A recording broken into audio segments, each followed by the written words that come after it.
Hello student, मैं योगेश कुमार साहू आप सभी का एकेडमी ऑफ हायर मैथमेटिक्स के इस क्लास में स्वागत करता हूं। प्यारे विद्यार्थियों, आज के इस क्लास में हम लोग जो है हमारा नया यूनिट पढ़ने वाले हैं। अगर आप जो है छत्तीसगढ़ की किसी यूनिवर्सिटी से पढ़ते हैं तो यूनिट नंबर 4 या 5 जो भी है वो आपको देखने को मिलेगा, गेलवा थ्योरी या फिर बोलते हैं गेलौस थ्योरी। तो ये जो गेलौस थ्योरी है वो जो है एक मैथमेटिशियन थे, बहुत ही यंग मैथमेटिशियन थे, है ना। लगभग 20 साल की उम्र में उनका जो है डेथ हो चुका था। उनके पहले ही इन्होंने अच्छा काम कर लिया था। उनका नाम था क्या? एवर्स्टे बुलाइस। देखिएगा उच्चारण अगर मैंने गलत किया हो तो जरूर उसको माफ कर दीजिएगा। बच्चों देखिए इंटरेस्टिंग इसके पीछे कहानी है इस थ्योरी के आने का। और इनको जो है ना जो मॉडर्न एलजेब्रा या फिर ग्रुप थ्योरी का जनक के रूप में जाना जाता है, फादर ऑफ ग्रुप थ्योरी कहते हैं। मतलब इतना यंग एज के जीनियस आदमी था गलाइस, ऐसा कह सकते हो आप लोग, या गेलवा, है ना। तो उन्होंने बताया कि किसी इक्वेशंस को जब हम सॉल्व करते हैं तो फार्मूलाज जो है कैसे नहीं आ पाते, उसके पीछे कारण क्या होते हैं, उन कारणों को ढूंढा। कुछ इक्वेशंस बनते हैं, उनके फार्मूलाज बनते हैं। पॉलिनोमियल में आपको याद होगा क्वाड इक्वेशन के फार्मूला बना सकते हो, आप क्यूबिक इक्वेशन का फार्मूला बना सकते हो, है ना। और जो 4th डिग्री के जो पॉलिनोमियल होते हैं उनकी फार्मूला बना सकते हो, उसका हम चर्चा करेंगे, है ना। आपको समझ आ जाएगा। तो धीरे धीरे करके इनके बारे में हम बताएंगे। ये पहले बात इस थ्योरी के बारे में बात करेंगे कि भाई ये गलाइस थ्योरी है क्या। Galois theory is the branch of abstract algebra which study the relationship between the roots of polynomial and their symmetries या फिर परमुटेशंस। इनके बीच में जो है ये एक रिलेशन है, ऐसा कह सकते हो। शॉर्ट इंट्रोडक्शन है, इंट्रोडक्शन ही अपने आप में बहुत बड़ा हो सकता था, है ना। जो भी बच्चे अध्ययन करते हैं ध्यान दीजिएगा, अपने जो भी सिलेबस है, जो चैप्टर है, उसमें हमेशा इंट्रोडक्शन आप देखा करें। उसके पीछे कहानियां मिल जाती हैं और थोड़ा और आप ढूंढेंगे अलग अलग वेबसाइट्स में तो और आपको सारी कहानियां मिल जाएंगी कि इस थ्योरी के पीछे क्या पर्पस था, क्या इसकी उपयोगिता है, क्या एप्लीकेशन है। आपको याद रखना है जो हमारे क्रिप्टोग्राफी है, मशीन लर्निंग है, बिना ग्राफ थ्योरी के, बिना ग्लाइस थ्योरी के, ग्लाइस थ्योरी को पूरा तरह नहीं बोलूंगा, लेकिन बिना ग्राफ थ्योरी के तो और बिना ग्रुप थ्योरी के जो कॉन्सेप्ट है उसके बिना कर नहीं सकते, उनके अध्ययन बिना हम नहीं कर सकते। तो देखिएगा इंटरेस्टिंग इनके पीछे कहानियां हैं, फैक्ट है। इन पर आप जो है और यूट्यूब वगैरह में सर्च कर सकते हो। बच्चों पॉलिनोमियल से आप रूट्स के बारे में जानते हो। हम अभी तक फील्ड पढ़ रहे थे, फील्ड में हमने देखा था पॉलिनोमियल, और पॉलिनोमियल के हम रूट्स निकाला करते थे। तो जैसे कि पॉलिनोमियल है उसकी रूट्स की हम क्या करने वाले हैं, सिमेट्रिक ग्रुप परमुटेशंस हम समझेंगे। उसके बाद जो है ये जो ग्रुप की जो कहानी आएगी, ये कहानी के माध्यम से हम क्या करेंगे, उस फील्ड के पॉलिनोमियल के जो रूट्स है उनके बिहेवियर का हम स्टडी करेंगे। मतलब ये क्या करता है, ये कनेक्ट करता है फील्ड थ्योरी को ग्रुप थ्योरी से। उस तरीके से अध्ययन करना हमको जो है कई बार आसान लगता है, इसलिए करते हैं क्योंकि फील्ड थ्योरी में पॉलिनोमियल्स की सारे बिहेवियर, उसके स्टडी को थोड़ा बताना दिक्कत हो जाता है कई बार, तो उसको समझने के लिए हम जो है इसका इस्तेमाल करते हैं। आगे चलकर हम देखेंगे तो आपको पता चलेगा कि यह यूनिट जो है यूनिट नंबर 4 भी है, 5 भी है। मतलब इसी पे हम जो है सोल्यूबल बाय रेडिकल्स एक कॉन्सेप्ट आएगा, उसको भी हम इसी पे करेंगे। यूनिट नंबर 4 और 5 एक ही है, कुछ अलग करने की जरूरत नहीं है। जो विद्यार्थी पढ़ते हैं बुक उनमें ध्यान से देख सकते हो, एक ही चैप्टर है, इसी पे सारे अध्ययन करने हैं हम लोग को यूनिट नंबर 4 और 5 का। तो ये तो इंट्रोडक्शन की बात हो गई, है ना। इंट्रोडक्शन में जैसे कि हमने यहाँ पर लिख रखा है कि ग्लाइस थ्योरी क्यों हमें जो है वो करना पड़ा, डेवलप करना पड़ा, या फिर सॉरी हमें क्या, हमने नहीं किया है, किसने किया है, एवर्स्टे गलाइस ने किया था। बहुत ही यंगेस्ट मैथमेटिशियन थे, है ना। मुझे ऐसा लगता है कि सबसे कम उम्र के मैथमेटिशियन रहे होंगे ये, क्योंकि इन्होंने अपना काम कर लिया था। अपना काम करने के पश्चात ये जो है ये थ्योरी पूरा डेवलप करने के बाद, जो आइडिया देने के बाद उनको तुरंत प्रतिष्ठा नहीं मिली थी। उनको जो है पूरा सम्मान जो है पूरा ये दुनिया नहीं दे पाई थी। कहने के मतलब उन्होंने निस्वार्थ भाव से काम किया था और वो सम्मान, वो प्रतिष्ठा देखे बिना वो दुनिया से चले गए थे, क्योंकि इनकी थ्योरी का जो उजागर किया गया था, इस थ्योरी को दुनिया के सामने रखा गया था, वह था 1846 में। उसके पहले उनका तो निधन हो चुका था। देखिएगा वो तो हम बताएंगे, समझने का प्रयास कीजिएगा क्यों हमने जो है ग्लाइस थ्योरी को यहाँ पढ़ने का वो किया, चयन किया, या फिर गिलवा के बारे में हम जानने का क्यों प्रयास कर रहे हैं, क्या फैक्ट है, क्या इसके पीछे कहानियां हैं, वो देखिएगा। आप सबको पता होगा कि जो मैथमेटिशियंस थे वो हमेशा किसी भी इक्वेशंस पॉलिनोमियल्स को सॉल्व करने के लिए क्या करते हैं, नए नए आइडियाज लाते रहते हैं।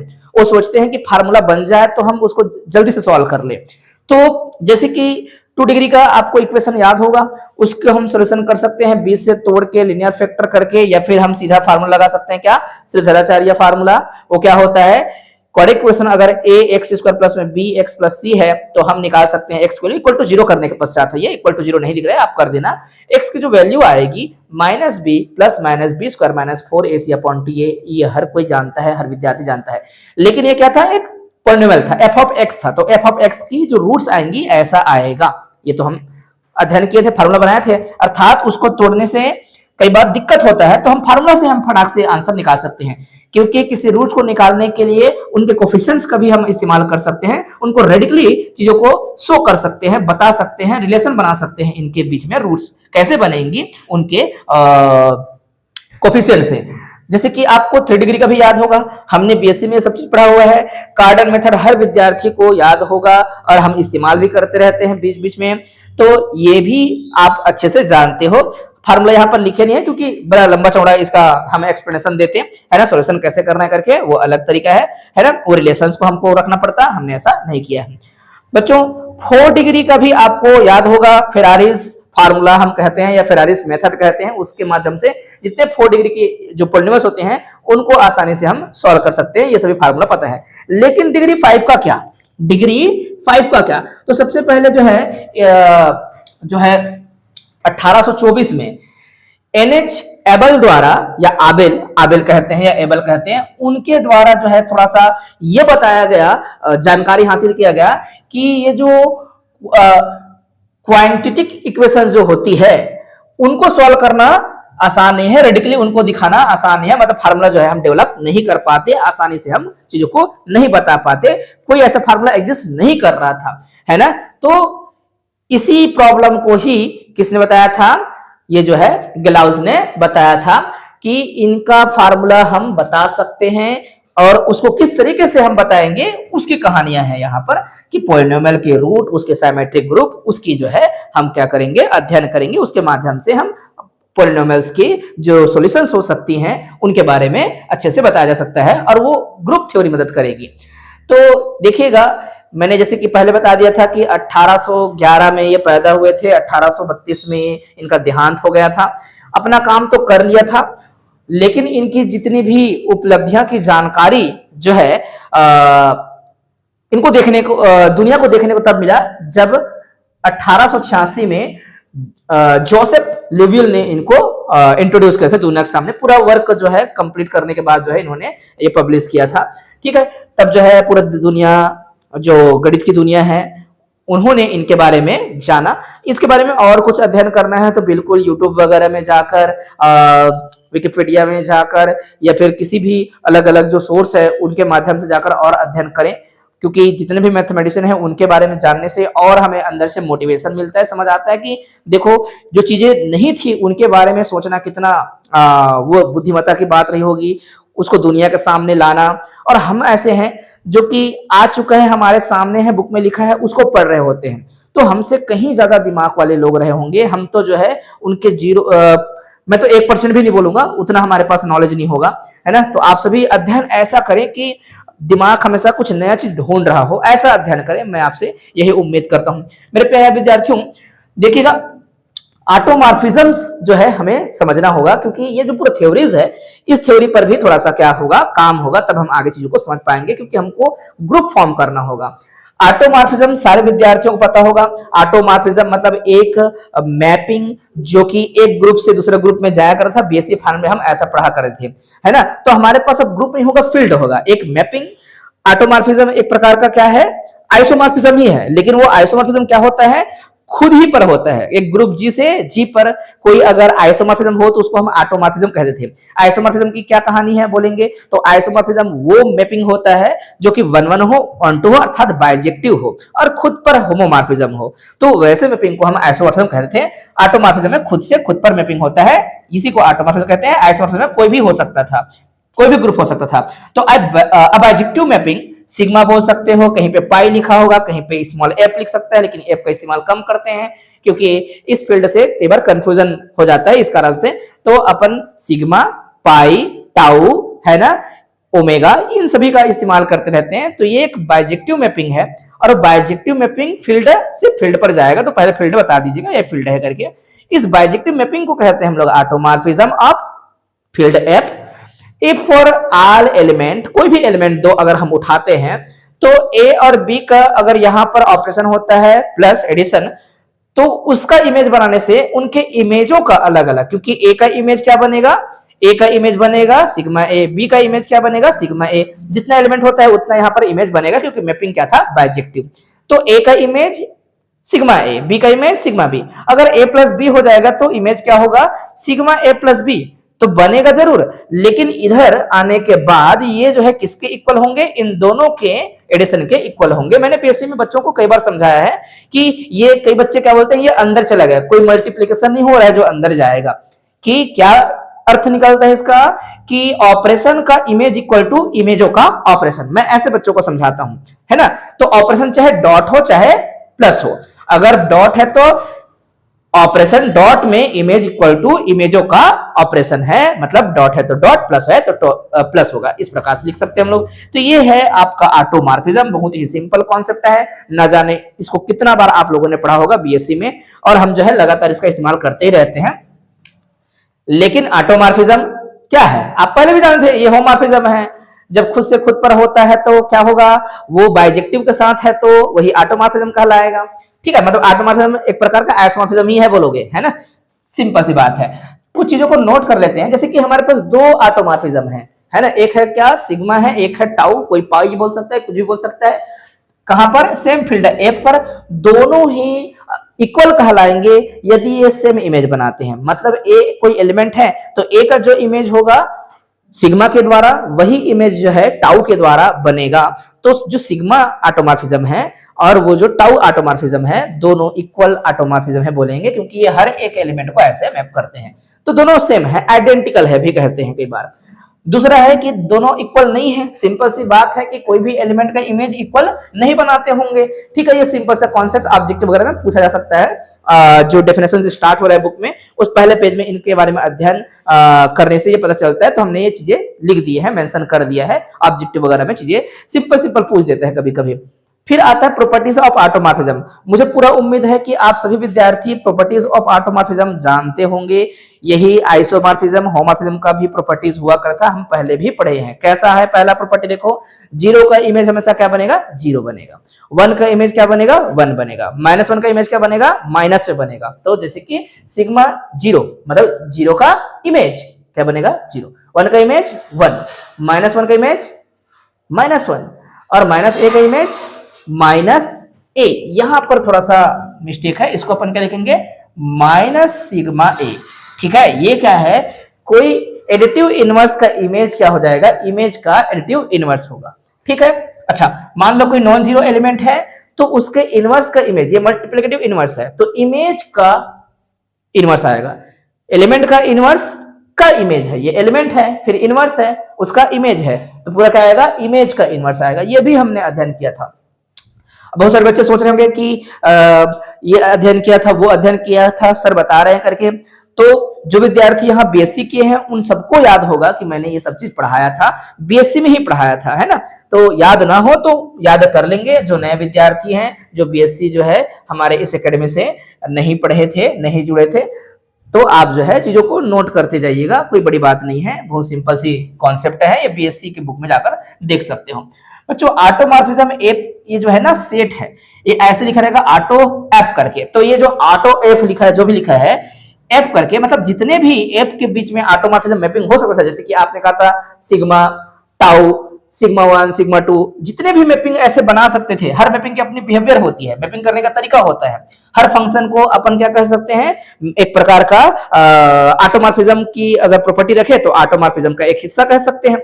तो जो भी मैपिंग यहां से यहां जो बना रहे थे वो सभी जो है ऑटोमॉर्फिज्म होंगे। तो एक ऑटोमॉर्फिज्म का क्या बनेगा, सेट बनेगा। मतलब इसके अंदर क्या होते होंगे, कोई बोलेगा तो ऑटोमॉर्फिज्म जो है एक सेट कह रहे हो मान लो, तो इसके अंदर होंगे अलग अलग मैपिंग्स जो कि ऑटोमॉर्फिज्म रहे होंगे। आप एफ लेना चाहो तो एफ ले सकते हो। F1 बोलेंगे तो एक प्रकार का ऑटोमॉर्फिज्म है, एक मैपिंग है जो कि अपना काम करता होगा।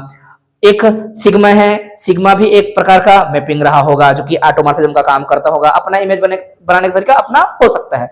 अगर दो अलग अलग ऑटोमॉर्फिज्म सेम इमेज बनाएगा तो वो तो आइडेंटिकल हो जाएगा, इक्वल हो जाएगा। अलग अलग भी बना सकते हैं, कोई दिक्कत नहीं। तो वो सभी के सभी जो है उनका सेट होगा। और पूरा याद रखिएगा ये बात, इसमें डिफरेंट डिफरेंट हम क्या लेंगे, ऑटोमॉर्फिज्म लेंगे। जैसे कि ये सिग्मा और टाउ दोनों यहां पर है तो दोनों जो है इक्वल नहीं होंगे, क्योंकि किसी सेट में एक जैसे एलिमेंट नहीं रखते। तो सभी के अलग अलग क्या होंगे, डिस्टिंक्ट ऑटोमॉर्फिज्म होंगे, सबका अपना एक काम होगा। मतलब किसी एक एलिमेंट का इमेज सभी एक जैसे नहीं बनाते होंगे, अलग अलग तरीके से बनाते होंगे। ठीक है, तो ये आपको याद रखना है। ये छोटा सा कॉन्सेप्ट है, ये आपको बुक में देखने को मिल जाएगा। ये एक लेम्मा के रूप में भी प्रस्तुत किया गया है। इसको भी मैंने बीएससी में पढ़ाया था कि ऑटोमॉर्फिज्म का सेट अपने आप में ग्रुप क्रिएट करता है 100%। ये आप अपना कॉपी खोलकर जरूर देखिएगा। इसको आपको टेंशन से बनाना नहीं है, बहुत सिंपल तरीके से बना सकते हो। ऑटोमॉर्फिज्म का जो ग्रुप है क्लोजर प्रॉपर्टी सेटिस्फाई करेगा, है ना। प्लस के रिस्पेक्ट में भी, डॉट के रिस्पेक्ट में भी।